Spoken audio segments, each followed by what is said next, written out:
Janie here, and last week I showed you how to make an A2 size double twisted easel card, and I absolutely love it.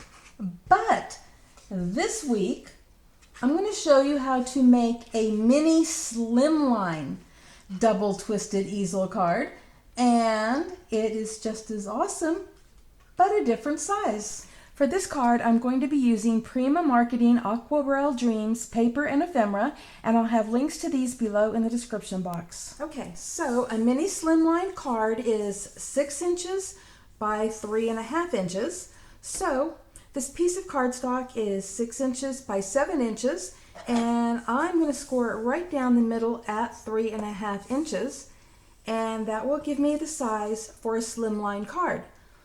But to make the easel part of it, we're going to have to do another score line here, and we are going to score that at 3 inches. So now you've scored it at 3 inches and 3.5 inches. Now, for this next part, you can turn it this direction and score it at 3 inches to that first score line, which was also at 3 inches. Or you can use a ruler and a pencil. Let me kind of move that out of the way. So, by the way, make sure when you do this that you're doing the shorter side, that is 3 inches right here, and not this bigger side. So what you would do is just measure to 3 inches and put a little dot, and come up here to that first score line and measure to 3 inches and put a little dot. And no matter which way you do it, that's going to create where you're going to cut, because you're going to cut at the 3-inch mark up to that score line. But let me move all this stuff and show you how I'm going to do it. I'm going to be using my paper trimmer and making sure that the wider side is over here on my right. This side is the 3-inch side, and I am going to slide that right in here and right to the 3-inch mark, making sure everything is lined up. And I'm going to cut it, and probably get my head in the way while I'm doing it, but I'm going to cut it right over to that first score line. And really, without having my head on top of it, it's hard to see, but we're going to say that's good. And now, there we go.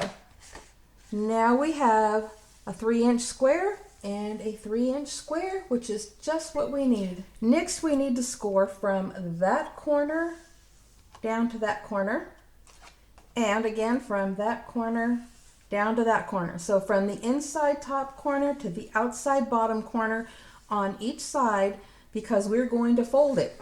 And you may have your favorite way of scoring. You may do this on your scoreboard. For me, I'm going to flip it over, and I'm going to take my ruler and line it up with the 2 corners.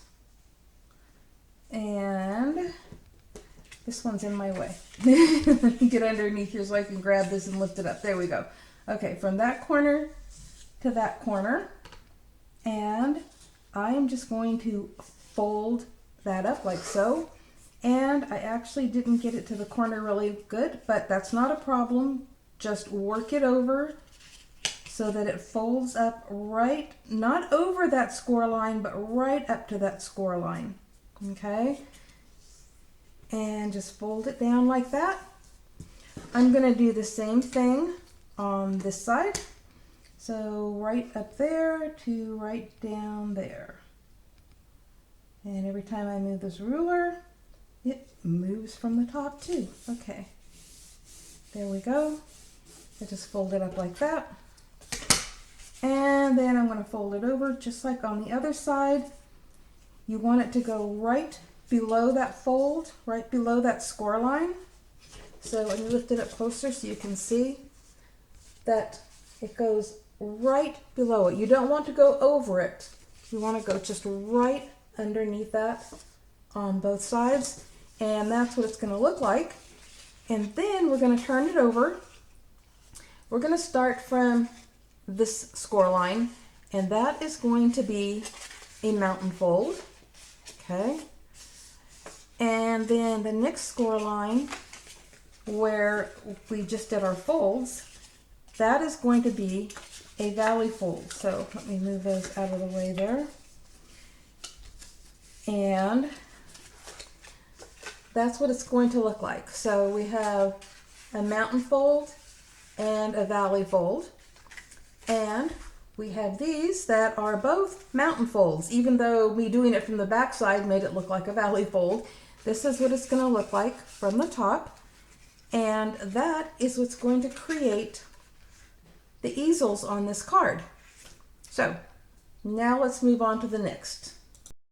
Okay, I had to grab my glue because next, this area right there, that little ½ inch area between the two score lines, that's where we're going to be adding some glue. You can use double-sided tape. It's perfect for a ½ inch strip of double-sided tape, or not a ½ inch strip, but ½ inch wide double-sided tape. I like using my Beacon 3-in-1 glue, so that's what I'm using. And we're just going to fold that over and press it down. And I'm going to move these back. Looks like little kitty cat ears, doesn't it? Okay, so I just moved that back just to make sure I didn't accidentally glue them down. And now we're ready to start putting layers on and putting this together. That is so cute. Here on the screen are the measurements for all of the layers the way that I'm making it, but you can always size the layers differently and you can always use more or less layers. But the back layer of the easel pieces needs to be 3 inches square and the back layer of the stopper needs to be 2 inches square. Okay, so if you were wondering why you needed the extra layer, and as you can see, mine is just solid cardstock that matches the card base. And that is because it's going to go right here. One on each side, covering up this square area. And it will only be glued right here on the bottom angle on both of these. And so when it's on there, and then it stands up, that's what creates your easel. And then the other layers get layered on top of that. So I'm going to go layer everything together, and let me bring it over here. All of these pieces, this little skinny one, that's going to go right back here on the back. This one is going to go right here on, I guess you would call it the inside, but it's the bottom. And this is what's going to go in the middle to hold the easel up. Now, I'm going to glue all these pieces together and then I'll come back and show you. Okay, now that I've got on these two pieces right here, it's time to put the pieces right here. And this is where it's important that I show you. So first of all, you're only going to put glue on this section down here on each side, okay? But there's something even more important than that, or just as important as that. You're going to be tempted to put your pieces on facing you. So for right now, I've got the little hummingbird, facing this direction. But when it goes up, this is actually going to be the bottom. So what you need to remember is that this is what I want to be the bottom. That's going to go on the inside. So whatever, this is the top, this is the bottom, so that when it stands up, this is the top and this is the bottom. And if you're using a paper that doesn't matter, that's fine. I'm not. But I suggest that when it comes to adding embellishments, wait until after you have these on so that you don't get confused and accidentally put it facing this way instead of that way. So really important. So what I'm going to do is I'm going to take the glue and just put it right along this triangle piece, because we don't want to glue it completely flat, otherwise it wouldn't stand up like an easel. And then remembering that this is the bottom, okay, that direction is the bottom. I'm going to lay this on, and I'm actually going to have to stand it up here so I can see it, okay, and get it laid on just like that, okay, so that everything, there we go, everything looks really nice together, okay, and then when it stands up, it'll stand up like that, okay. I'm going to do the same thing on this side, and I'm going to put the glue right there. Basically what I'm doing is taking you through the most important steps, okay? Get it all on there. Again, remembering which side is the bottom, and actually, I better grab, yep, I think that's the way I want it. Okay, that's the bottom. Lay it right on there. And again, I have to bring it toward me so that I can see what I'm doing and make sure that these two are lined up evenly. Okay. Everything looks good. So there's the front of your card like that. And then when it opens like that. Okay, now you need the part that's going to hold those up like an easel, which is what this piece is for. And I have foam tape on the back. Where did I put it? Here we go. I just used foam tape to pop it up. And again, for this piece, I would not put any embellishments on it until after you have it in there, because this one goes at an angle.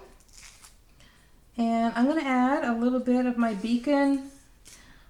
I don't put it all over the foam tape because, in my opinion, that's kind of ridiculous. Just my opinion, mind you. Okay. So this is going to go in the center, so it needs to go right there. So I'm going to spread these two pieces apart, and I'm going to set that in. And that's why I have my Beacon 3-in-1 on it, because I needed wiggle room. Okay, I have it where I want it, and now I am pushing it down, and there we go. So you fold it to mail it like so, and it looks like my piece moved a little bit. Oh no, get back up there where you belong. That's what I get for trying to work with everything while it's still wet. Okay, so this will be the front of the card, and then it opens like so, and whoops, there we go. Trust me, it stays there. I just keep picking it up by the wrong piece. There we go. All right, so now I'm going to add my embellishments, and I'll be right back. And here is my finished card. And I am so happy with how it turned out. I absolutely love it. And I don't know if you can see it on the embellishments. Let me see if I can get you a closer look by folding this down. But I just added some glittery accents to it using the clear glitter gel pens. And just add something special to it. You know, I love a little sparkle, a little shine. But this is how the card folds up. And when you are putting on your embellishments, I kind of like to turn it this direction and go, okay, this is the direction I want it to face. Here's the bottom, here's the top, you know, and then turn it around to do the other side, the same thing. That way you're looking at it the right direction, so that when you open it, then everything is, you know, right where it needs to be. And hold on a second here. On the center part, you know, I added a butterfly. You could add a sentiment, but I think I had enough going on here with those words. If you can't read it, let me see if I can read it. Your wings already exist. And nope, I can't read it. Tell you what, I will read it to you as I'm showing you pictures here at the end. But let me close this up again, and on the back is where you can add a piece of, like white cardstock and stamp your sentiment and sign your name. And then also, this is going to fit in your standard size envelope. So this is not your long business envelope. This is not an A2 size envelope. This is your regular standard letter mailing envelope. And the card will fit beautifully inside, like so. And there you go. It's ready to mail. It isn't too bulky. It is perfect. Just put a stamp on it and send it off. As promised, here is a close look at the words on this card, and those are cutouts from that paper pad, and I thought they were perfect for a card of encouragement. And not only do I love how this card turned out, because I think it's so beautiful, but I just might like this mini Slimline Double Twisted Easel card fold a little bit more than I like the A2 size. If you happen to have watched last week's video, leave me a comment and let me know if you prefer one over the other. And if you like this Prima Marketing Aquarelle Dreams collection, I'll have links below in the description box, and they are affiliate links, so they'll benefit me a little bit, but it doesn't affect the price for you. Thank you all so much for stopping by, and happy crafting, everyone. Bye-bye.